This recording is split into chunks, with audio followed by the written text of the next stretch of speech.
Análisis feminista, donde el debate se transforma en propuestas. Muy buenos días.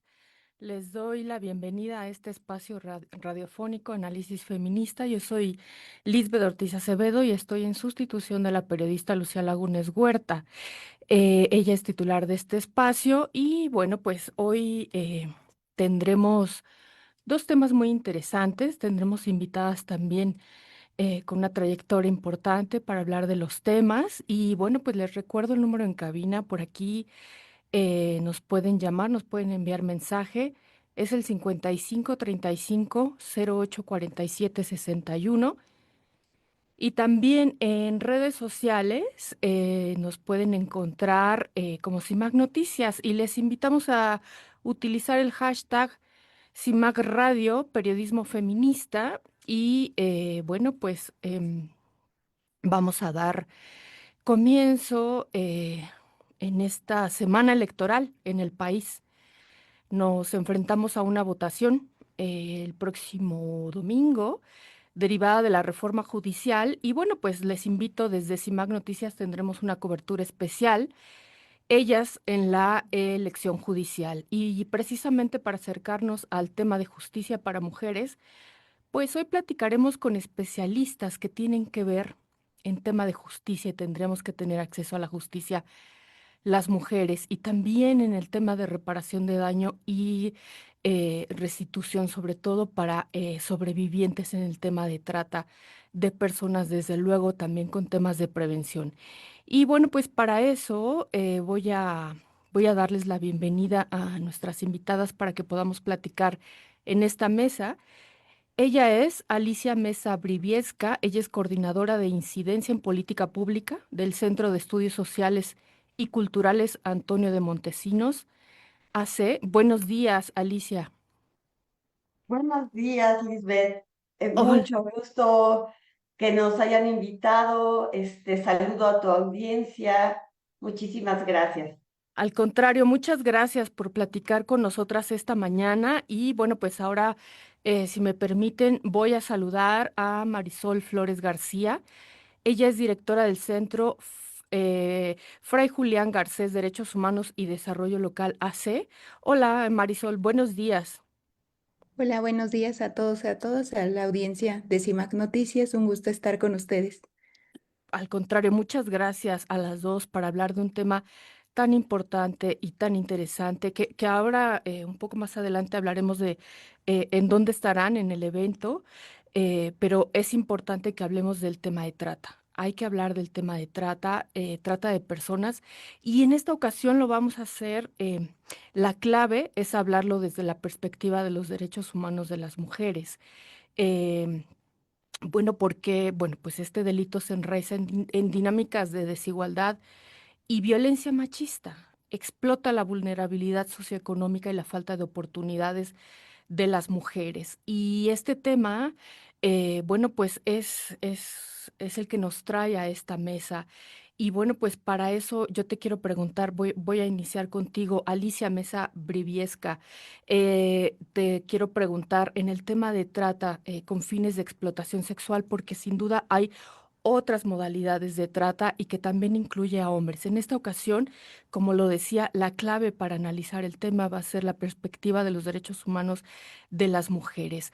Y algo importante, los perfiles de las víctimas nos confirman que hay un marcado sesgo de género. La Ujú, gran mayoría son mujeres, niñas y adolescentes.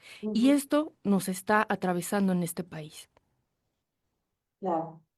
Mira, a mí se me hace súper importante que empecemos con el tema de trata desde el enfoque de derechos humanos y obviamente con la perspectiva de género, porque la trata con fines de explotación sexual ha estado eh, eh, ha sido como un tema muy relevante en Naciones Unidas y en la Corte Interamericana de Derechos Humanos, porque tiene que ver exactamente con esto, ¿no? La desigualdad de género tiene que ver con un sistema patriarcal, un sistema adultocéntrico, donde la mayoría de las víctimas son niñas entre 0 y 17 años, ¿no? Y eso no hay que pasarlo por alto, porque bueno, digamos que este sistema proxeneta o prostituyente tiene tres actores fundamentales, ¿no? El primero es el que prostituye, ¿no? Es el proxeneta, que generalmente es hombre. La otra persona es la víctima, que es mujer, generalmente son niñas de 0 a 17 años cuando son enganchadas, y que, bueno, tiene que ver el enganche con que estos proxenetas ubican donde tienen un punto de quiebre, ¿no? Una debilidad, para poderlas enganchar y explotar y empezar todo un círculo de violencia feminicida que incluso puede llegar al feminismo. Y la otra parte que casi nunca se menciona es el que pide los servicios, ¿no? Que esas personas son las que realmente crean demanda y entonces crean trata. A nivel internacional, la CEDAW, tanto en la convención, tiene la cuestión de sancionar y de erradicar la prostitución, pero también en las recomendaciones que ha dado el Estado, ¿no? Entonces es muy importante como Estado mexicano dar seguimiento a estas recomendaciones que tienen que ver con prevención, con atención, con acceso a la justicia, sanción y reparación del daño, ¿no? Entonces, bueno, ¿qué hicimos? El Observatorio Latinoamericano contra el Tráfico y la Trata de Personas, donde está el Fray Julián Garcés, donde estamos muchas organizaciones e incluso académicos, hicimos una agenda que tiene que ver con la investigación del delito a nivel nacional y en cada entidad porque se ve distinto por la cultura, ¿no? Que esa es otra de las cosas que hay que marcar, ¿no? Las víctimas también tienen un perfil, no solo de ser menores de edad, ser mujeres empobrecidas y también ser mujeres que pertenecen a un pueblo indígena o son afrodescendientes o son migrantes. Entonces es investigación, atención, justicia, prevención. Dedicación. Por ahí yo creo que se nos frició un poco con el internet, Alicia. En tanto, me voy con Marisol. Qué interesante lo que nos dice Alicia y nos da prácticamente un perfil que tiene que ver eh, con el Del daño y hacer círculo que el fondo de violento, cómo van estos hombres, porque finalmente los prostituyentes son hombres, y cómo van enganchando a estas mujeres y cuál es el perfil.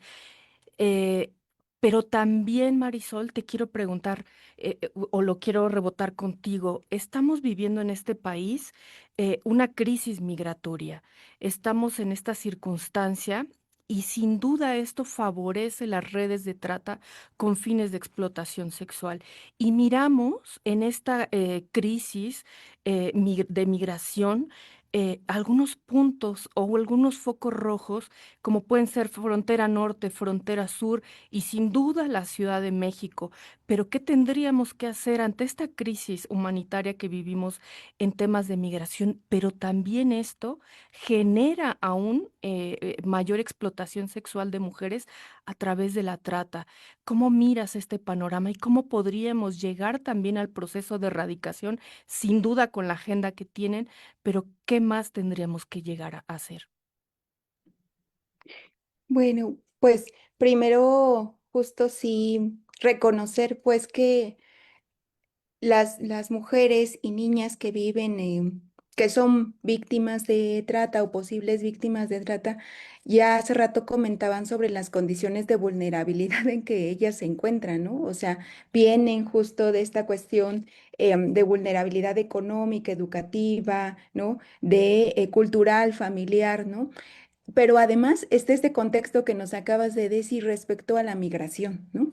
En donde incluso cuando llegan a ciertos lugares en donde les dan alimento o resguardo, el tiempo que están es poco, ¿no?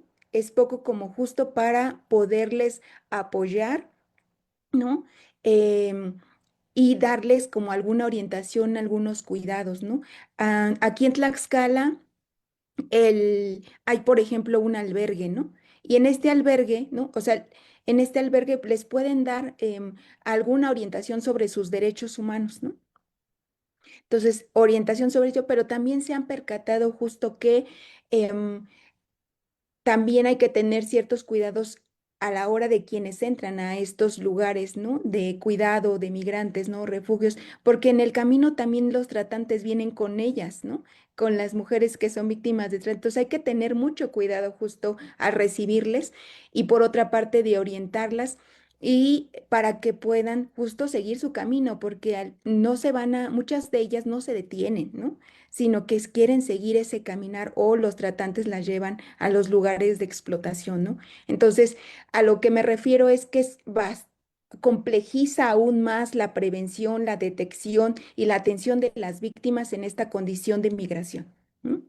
Entonces, en Tlaxcala, en las redes de tratantes de Tlaxcala, lo que hemos identificado es que han llegado a enganchar a mujeres de 17 estados de nuestro país y las explotan en 21 estados de nuestro país y en 8 ciudades de Estados Unidos. Pero en el enganche han también reclutado a mujeres que son migrantes, ¿no? Son de Honduras, de Guatemala, entonces pero justo no es que vayan los tratantes hacia esos países, sino que en el transcurso de la migración es donde las encuentran y aprovechan su condición de vulnerabilidad.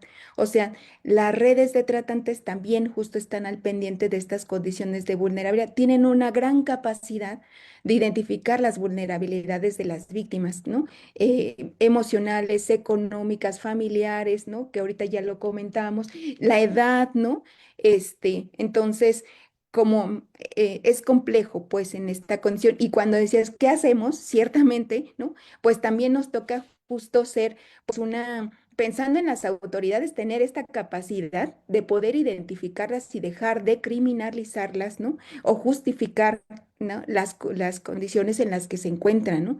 Porque desafortunadamente nuestras autoridades siguen culpabilizándolas, ¿no? Diciendo que se van con el novio, que fue su culpa, ¿no? Entonces, sí necesitamos autoridades que tengan la capacidad de poder identificar las condiciones de vulnerabilidad, también de saber qué hacer, ¿no? Porque a veces justo las tienen en lugares como si fueran como mujeres detenidas, en lugar de mujeres posibles víctimas o víctimas, ¿no? Entonces, incluso quienes las atiendan, ¿no? Ya nos decía Alicia respecto a que esta agenda que ahorita comentaba, tiene un apartado sobre la atención y la asistencia. Y para la atención y la asistencia se necesita justo de una coordinación interinstitucional de las autoridades para que no se, para que justo se les dé la atención de acuerdo a su condición de edad, género, ¿no? Las condiciones de vulnerabilidad, ¿no? Entonces, pero pues es complejo justo que esto se presente, ¿no? Me diste una respuesta muy importante, reconocer, abriste tu respuesta con reconocer.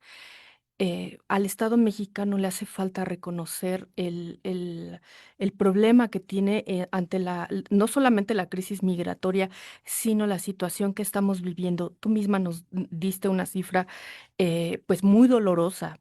Las extraen de 17 entidades y las explotan en 21 en el país, en México, pero además, bueno, pues las llevan también a explotación a 8 ciudades en Estados Unidos. Esto es una realidad y si las organizaciones civiles y las defensoras de derechos humanos tienen esta información, desde luego que la autoridad las tiene y tendrían que estar en el proceso de atención y erradicación sin duda.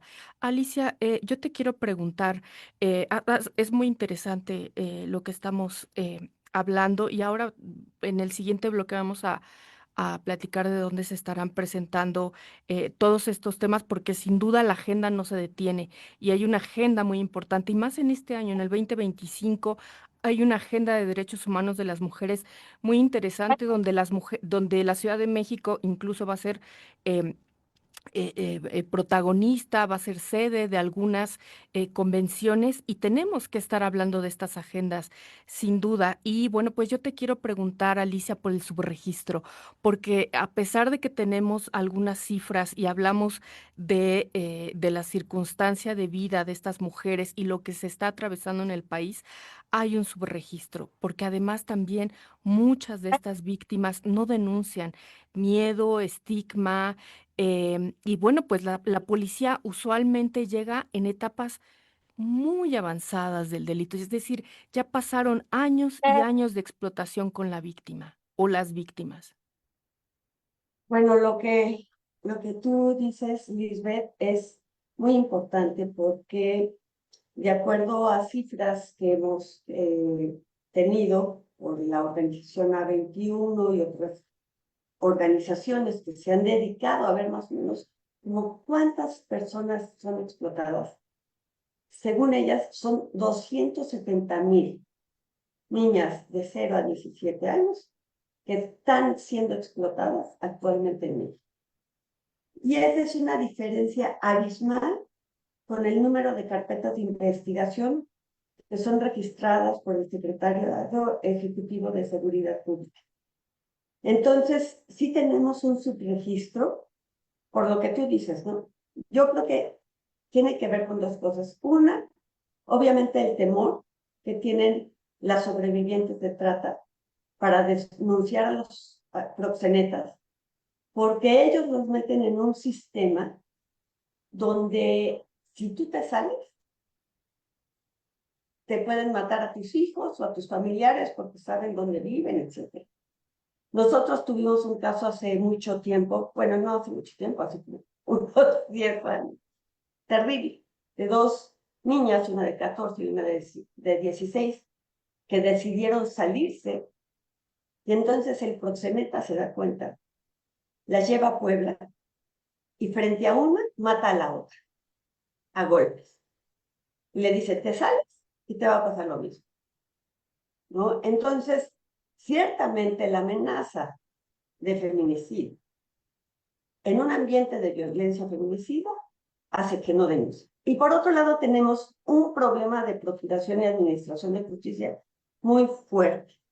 O sea, según la Universidad de las Américas, el número de agencias de ministerios públicos por cada 100,000 habitantes disminuyó de 3.53 a 2.24. Y el número de agentes del MP por cada 1,000 delitos cayó de 9 en el 2018 a 8.58 en 2022. Y en cuanto a policías estatales, el ideal de policías, del número de policías, serían 245,944 elementos. Y sin embargo, la fuerza operativa son 130,500.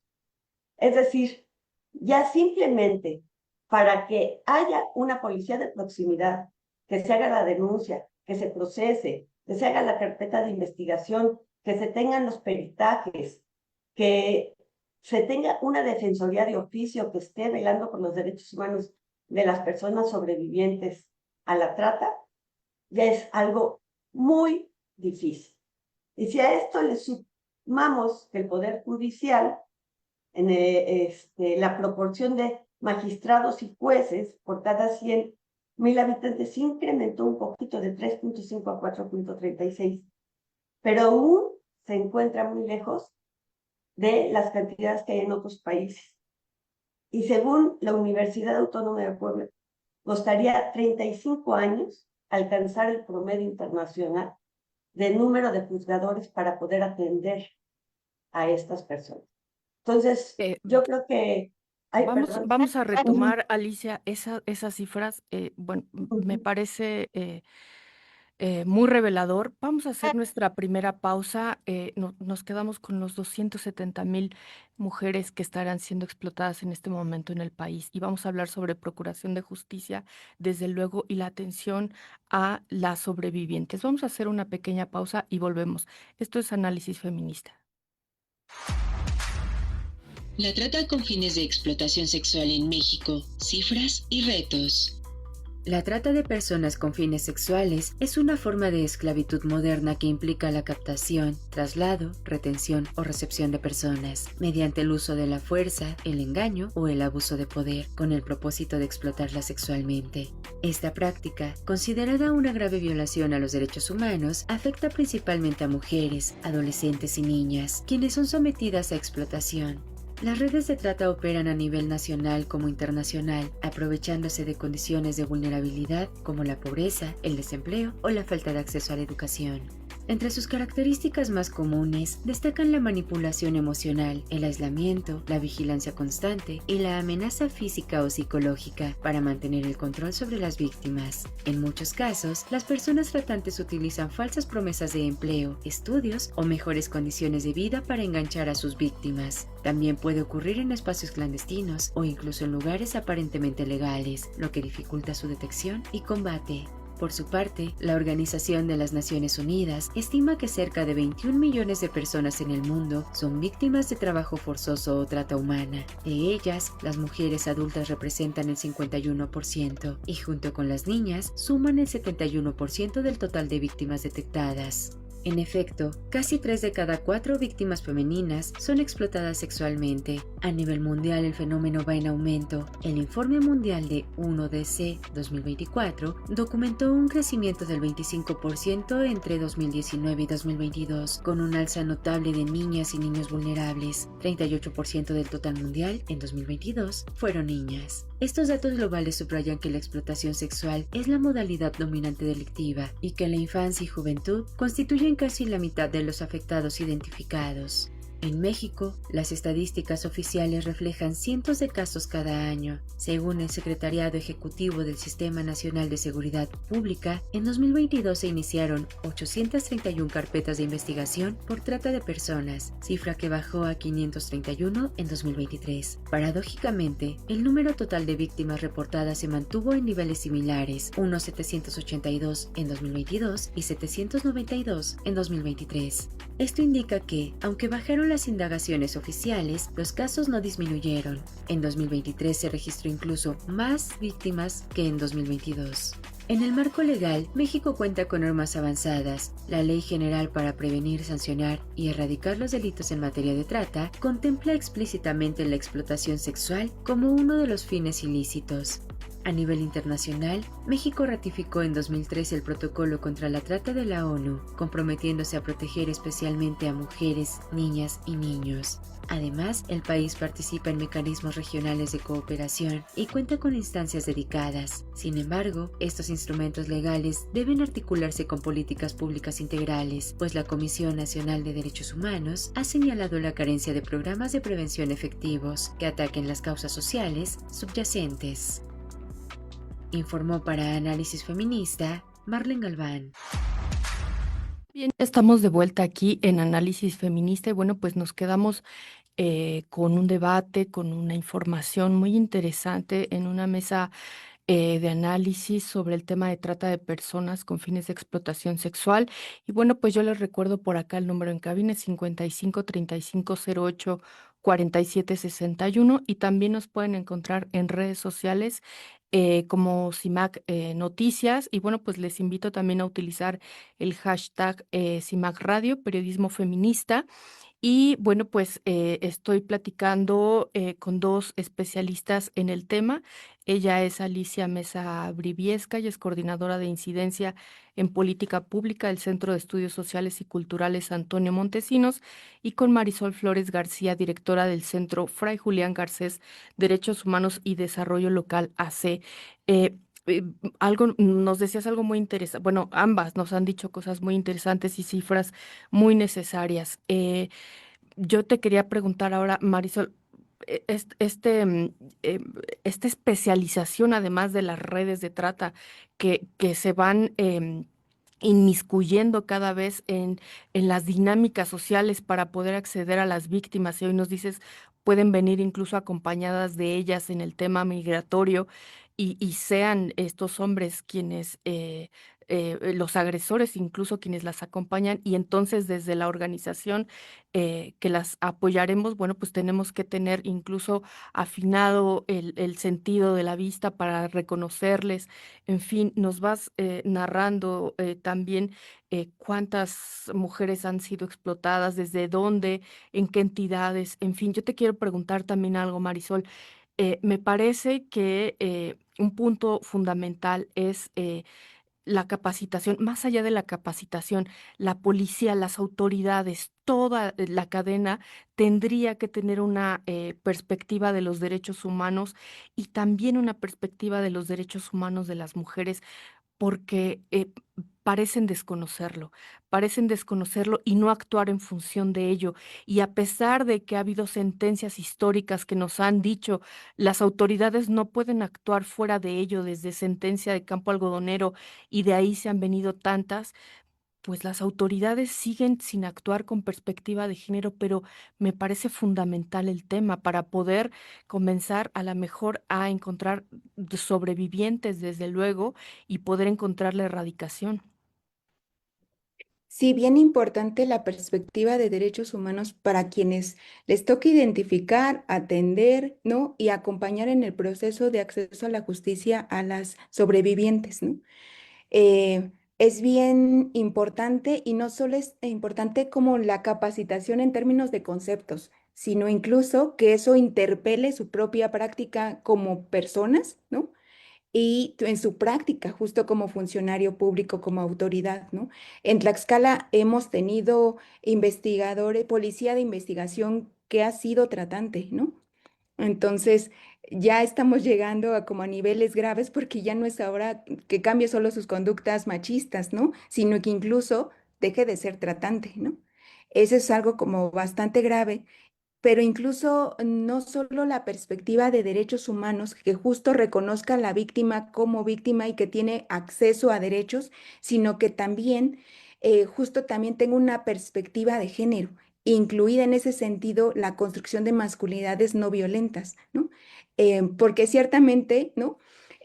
Cuando llegan las mamás, ¿no? La familia a decir mi hija desapareció, vienen comentarios como bastante machistas, justo de ya vio que no se fue con el novio, ¿no? Que no está tomada, ¿no? Entonces, culpabilizando pues a las víctimas hasta entonces, eh, una parte importante es justo esta perspectiva de derechos humanos, de reconocer la dignidad de las mujeres, de la perspectiva de género.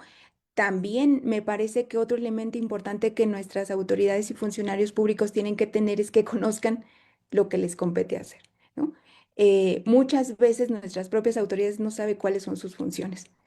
En Tlaxcala tenemos, y creo que en varios, en todo el país, en todas las entidades federativas tienen una ley en materia de trata, todas, ¿no? No en todas está la ley de extinción de dominio. En Tlaxcala sí, ¿no? Aquí no ha habido ninguna sanción justo, no ha habido como justo a ningún bar, hotel, motel que justo le quiten los bienes o justo que haya un fondo para las víctimas, ¿no? Y sobrevivientes para, ¿no? Que de ahí se puede obtener para su atención integral, ¿no? Eso no existe aquí, ¿no? Y hay justo, pues, estos datos que daba sobre dónde están llegando las redes de tratantes de Tlaxcala, ¿no? Em, es solo de ellos, pues, ¿no? Seguro habrá otras redes en otros estados, ¿no? Con sus propias prácticas en Tlaxcala.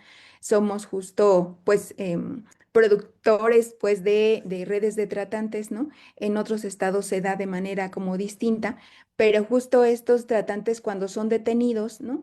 Pues no se les decomisa sus bienes y no se transparenta dónde van, ¿no? Esos bienes que se les quitan, ¿no? Em, bueno, entonces está esta parte de también conocer sus facultades. Y entonces, esos como tres elementos importantes. Y la otra es justo de también conocer la dinámica de la problemática, ¿no? Ya Alicia nos compartía que las redes de tratantes tienen un modus operandi, ¿no? En Tlaxcala ocupan muchísimo el enamoramiento. Y Shelley Iglesias, que es una antropóloga, nos ha hablado mucho, bastante sobre el punto de quiebre, ¿no? Y cómo eso utilizan los tratantes para eh, subordinar hacia a las víctimas y mantenerlas en ese ciclo de violencia, de explotación, ¿no? Feminicida. Entonces, es bien importante que las autoridades no solo sepan conceptos, sino entiendan la complejidad de la problemática, ¿no?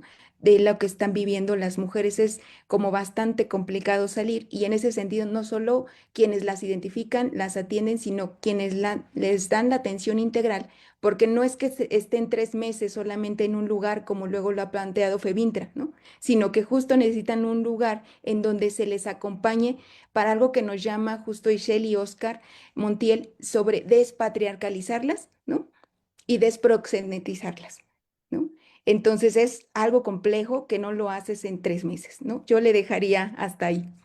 Claro, si las mujeres que nos dedicamos a los temas feministas todos los días nos seguimos revisando, a pesar de que tienes 30 años en el tema, y te sigues revisando y te sigues encontrando situaciones patriarcales que reproduces, bueno, quienes no se han revisado en el tema, pues las siguen reproduciendo y sin duda nos pones temas muy interesantes como el pacto patriarcal.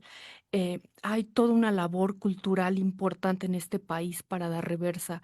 eh, es necesario romper ese pacto patriarcal desde aquella manifestación que se le pedía a el expresidente Andrés Manuel López Obrador, ¿no? Presidente, rompa el pacto, y éramos las mujeres exigiendo eso, romper esos pactos patriarcales. Es muy interesante la plática que estamos teniendo. Yo te quiero preguntar, Alicia Mesa, no solamente preguntar, sino decir, van a estar presentando esta agenda muy próximamente, van a estar el 5 de junio en la Cámara de Diputados para presentar la agenda integral de política pública, acceso a justicia, reparación del daño y restitución de derechos de las personas sobrevivientes a la trata de personas con fines de explotación sexual. Platícanos un poco de esto, quiénes las van a recibir y bueno, pues si van a tener algunas mesas de trabajo. En fin, ahora vamos hablando de detalles de la reunión. Adelante, Alicia. Muchísimas gracias. Mira, esta agenda se quiere presentar a la Comisión Intersecretarial, exactamente porque el sexenio pasado, el Programa Nacional de Trata salió en los últimos 2 años. Entonces, no tuvimos programa durante todo el sexenio, solo los últimos 2 años y sin presupuesto. Entonces, lo que hicimos como Observatorio Latinoamericano contra el Tráfico y la Trata de Personas, como la Red por los Derechos de la Infancia y como la Red de Organismos Civiles Todos los Derechos para Todas, Todos y Todes, fue hacer una agenda que tuviera varios elementos. Una investigación sobre este sistema proxeneta y esta cuestión de cómo es que se están dando las redes de trata en cada una de las entidades. Porque si bien Tlaxcala es el productor máximo de proxenetas, donde la gobernadora dice que no es cierto, ¿no? Que también ahí hay que ver esos pactos patriarcales y las autoridades que tenemos, ¿no? En otros estados también se está dando la atracción o la captación de niñas, adolescentes y mujeres por cárteles como el cártel Jalisco Nueva Generación, y así en diferentes lados por mundo. Entonces necesitamos una investigación para saber cómo están enganchadas, más o menos qué trato tienen y cómo podemos hacer política pública. No podemos seguir haciendo políticas públicas sin una investigación integral e interdisciplinar. Entonces, ese es el primer punto. La otra tiene que ver con la prevención, ¿no? Que aquí el Centro Fray Julián tiene muchísimo más experiencia, pero es cómo en la prevención vamos a contar con un grupo de personas exprostituidas y exproxenetas para hacer una propuesta de prevención que realmente esté aterrizada en esta cuestión de cómo desproxenetizamos, cómo despatriarcalizamos y cómo reeducarlos con un modelo de masculinidad no violenta, ¿no? Cómo vamos a impulsar en las escuelas, tanto en preescolar, primaria, secundaria y nivel medio superior, en cada entidad del país, esta cuestión de prevención de la violencia de género, que es antecedente de la trata de personas, y cómo vamos también a promover los derechos sexuales y reproductivos, ¿no?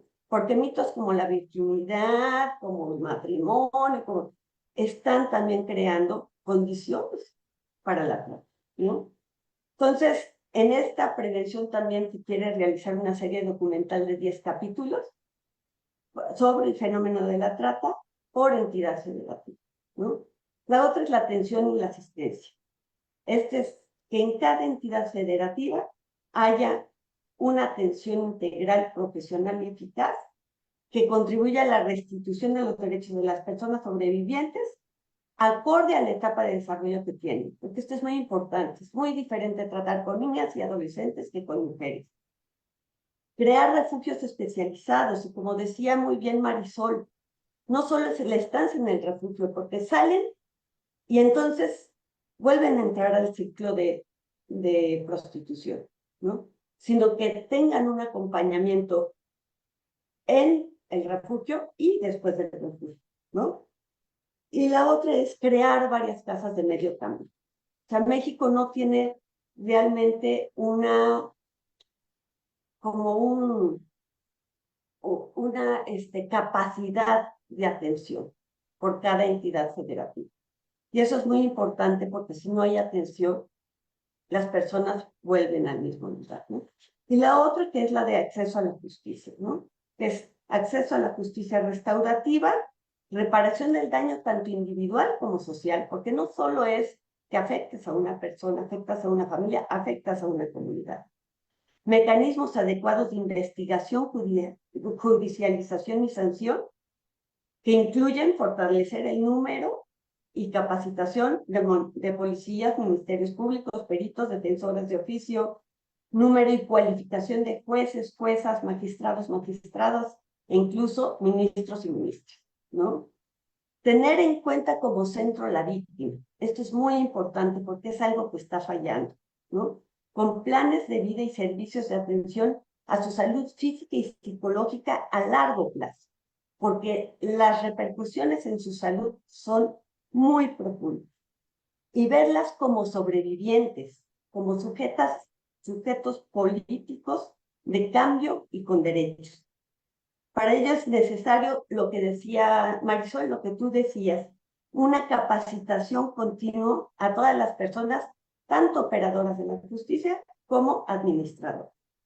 Luego, crear y actualizar un protocolo de investigación para el delito de trata de personas con fines de explotación sexual por cada entidad federativa y crear efectivamente el Fondo de Protección y Asistencia a las víctimas de delitos en materia de trata de personas, porque en el sexenio pasado, lo que hubo de extinción de dominio se fue a la institución para devolverle al pueblo lo robado y no para este fondo que tenía que ver con reparación del daño. Entonces, sí lo tenemos que crear, sí lo tenemos que utilizar, porque tiene que haber una reparación integral del daño que incluya el derecho a la verdad, el derecho a la justicia y la posibilidad de ya no ser explotado.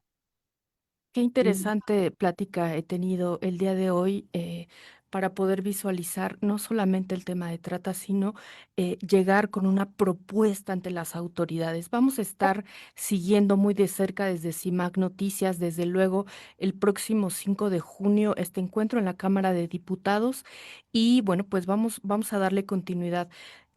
Ya estamos por cerrar el bloque. Tengo un minutito.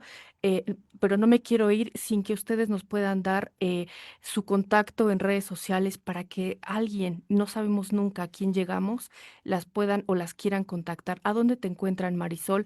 ¿A dónde encuentran a tu organización? Bueno, el Centro Fray Julián Garcés está en el estado de Tlaxcala, ¿no? Nos pueden seguir en nuestras redes, así justo Facebook, Twitter, Instagram. Estamos como Centro Fray Julián Garcés, Derechos Humanos y Desarrollo Local. Trabajamos pues frente a dos problemáticas. La trata de mujeres y niñas es una de ellas, pero también la devastación socioambiental en la cuenca pues del Alto Atoyac. Entonces ahí Ahí nos pueden encontrar. También tenemos una página web donde pues también subimos todos los materiales y nuestras acciones. Igual y podemos compartir aquí los contactos para que pueda visitarnos en algún momento, participar de la forma que le sea posible. Muchas gracias. Muchas gracias. Alicia, ¿dónde les pueden localizar? Mira, nosotros tenemos un Twitter que es @scam1979. Tenemos un Instagram, igual como Centro Antonio de Montesinos, y nuestra página de Facebook, déjenme decirles que fue cooptada, y entonces ahorita realmente aparecen puras cosas con las que no estamos de acuerdo, ¿no? Entonces, lo que sí es que se pueden contactar al correo electrónico videcentromontesinos@gmail.com para cualquier cuestión, ¿no? Nosotros trabajamos en México, trabajamos más en incidencia legislativa y de política pública, pero también tenemos relación con personas que pueden auxiliarlas en sus casos. Les agradezco a ambas esta plática y bueno, pues nos vamos a un corte y bueno, regresamos. Esto es Análisis Feminista. Un abrazo. Estas son las efemérides de la semana.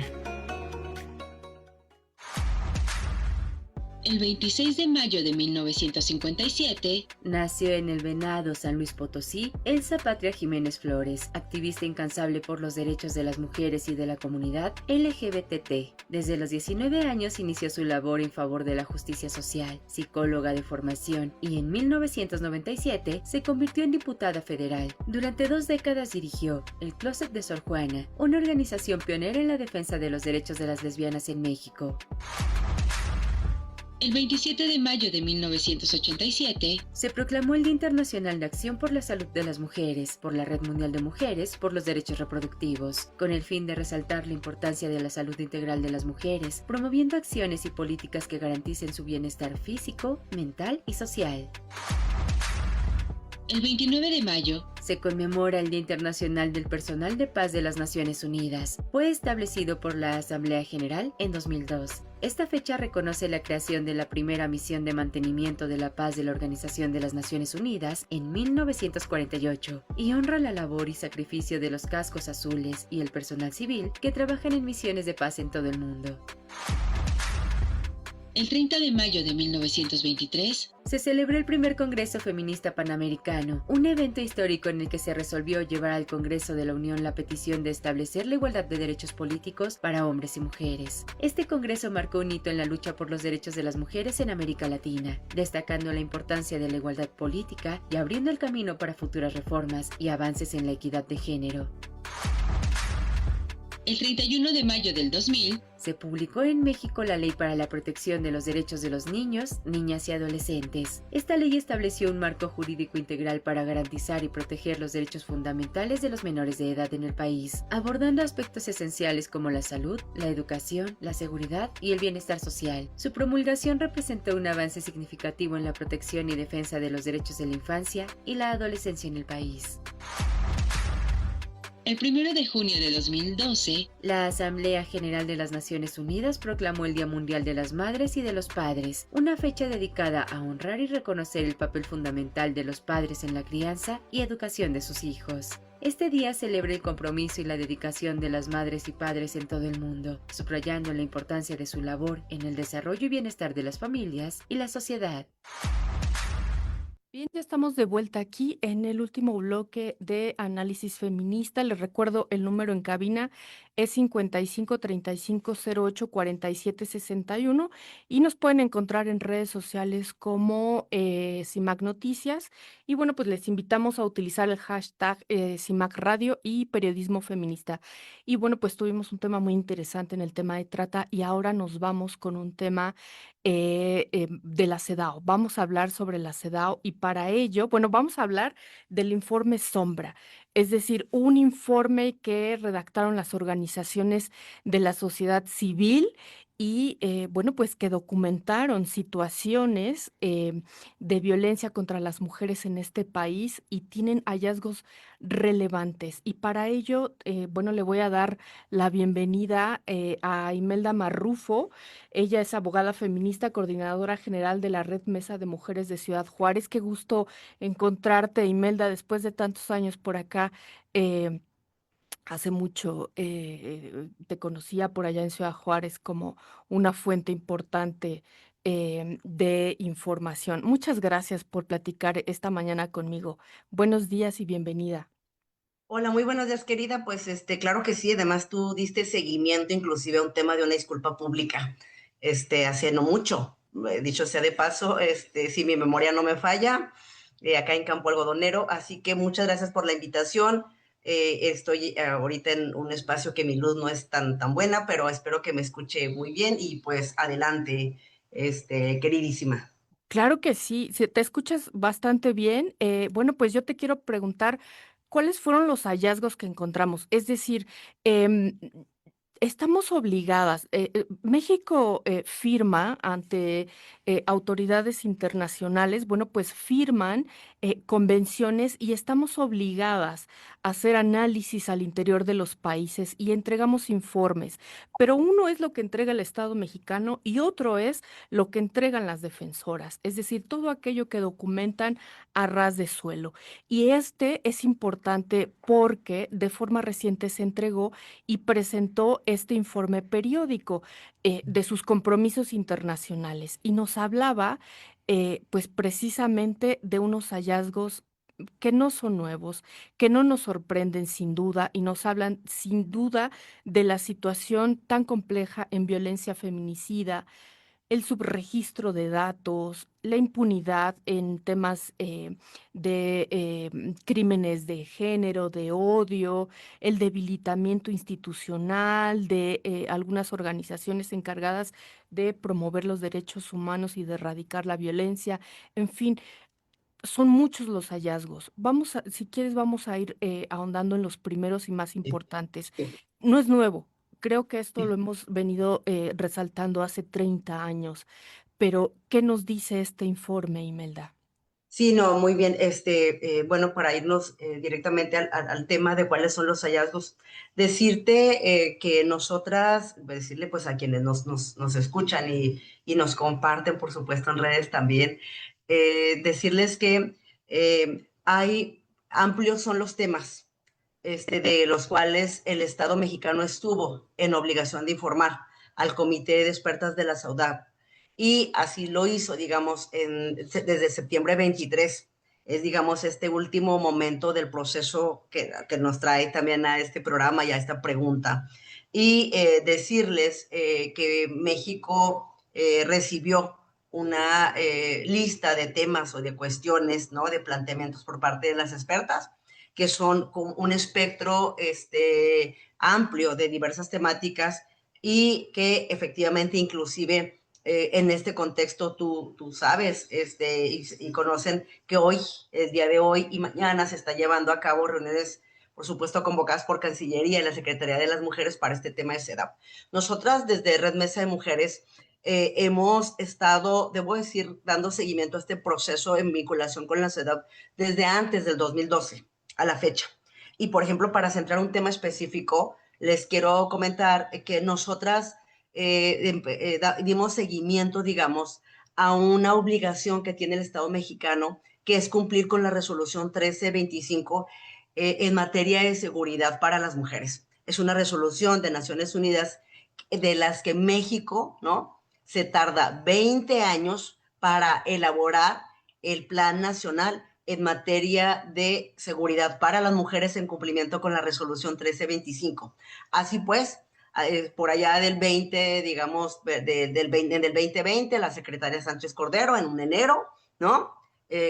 Publica y presenta el Plan Nacional para cumplir con esta resolución. Es a partir de ahí en el que nosotras nos vinculamos también con esta agenda de seguimiento, que sí tiene mucho que ver con CEDAW, porque una de las grandes temas que ustedes lo pueden encontrar quienes nos siguen, es el tema de mujeres, paz y seguridad.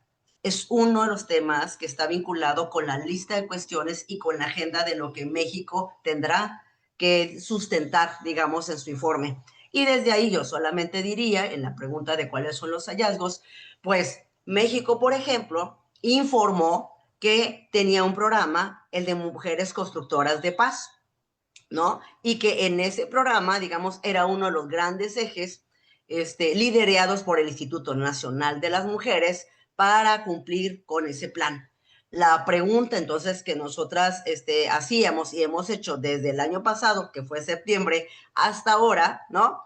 El año pasado informamos nuestras impresiones, preocupaciones, documentación sobre la implementación del programa, aquello que nosotras cuestionábamos y aquello que sí había que nos parecía interesante de revisar, profundizar y ajustar. Sin embargo, les quiero decir que a este momento, ¿no? En esta sustentación de la que México va a sustentar este informe que presentó, pues resulta que el programa Mujeres Paz, de Mujeres Constructoras de Paz ya no existe, porque se desapareció, digamos, durante este 2025. A mí me parece que uno de los grandes hallazgos, ¿no? Tiene que ver con cómo desde las instituciones del Estado mexicano se inician programas, procesos y demás sin hacer una evaluación técnica, exhaustiva, no solo política, sino técnica, ¿no? Para pensar entonces qué se elimina y cuál es la siguiente propuesta. Yo creo que esto es uno de los grandes hallazgos, si me permites, que lo quiero acreditar, argumentar, ¿no? Porque cualquier comentario que uno dice puede ser confrontado y pueden estar en desacuerdo, pero que lo quiero sustentar de esta manera. Nosotras dimos seguimiento y vinculo aquí, lo hicimos en conjunto con la Cátedra UNESCO de Derechos Humanos, ¿no? Este proceso de seguimiento. Y ahora, un par de semanas atrás, acaba de pasar, pues también nosotras planteamos este tema de cara a la próxima sustentación que será en un proceso que inicia desde el día 15, 16, 17, 18. Imelda, es importante decirlo, este informe Sombra fue trabajado por más de 40 organizaciones civiles, es decir, tiene sustento de defensoría y tiene investigación. Yo te quiero preguntar, hay un discurso que se ha querido legitimar desde el arribo de la primera mujer presidenta a este país y tiene que ver con las mujeres. Hay una narrativa encaminada a las mujeres, incluso el 2025 se ha considerado el año de la mujer indígena. En fin, ¿ustedes encontraron alguna disparidad entre la narrativa que se tiene desde el gobierno de México y la realidad? ¿O encontraron en este informe Sombra que definitivamente es una narrativa que va en contradicción completamente de los actos del Estado mexicano?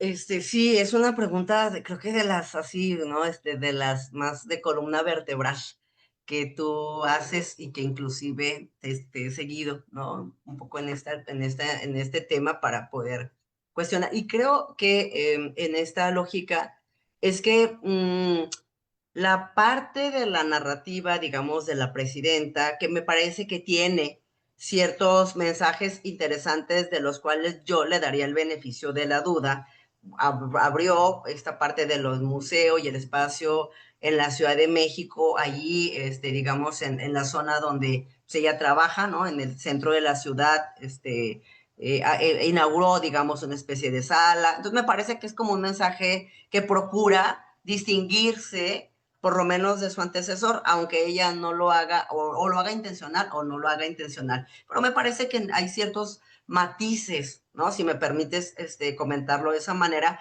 que hay ciertos matices que sí pareciera más un tema de distinción respecto en esta, digamos, nueva narrativa, que ya en sí es una distinción, ¿cierto o no? Porque además Andrés Manuel ni lo nombraba, ¿no? Entonces, nada más es como estoy diciendo como un elemento que no quiero pasar desaprovechar porque algunas compañeras que consideran que hay una congruencia entre la narrativa con lo que se implementa, ¿no? pues pudieran a lo mejor estar en desacuerdo, y que me parece muy bien con lo que yo planteo. Yo lo que planteo es que hasta ahorita, hasta ese momento, hay algunos intentos de poder tener algún diálogo, comunicación con ciertos espacios de las organizaciones y del feminismo.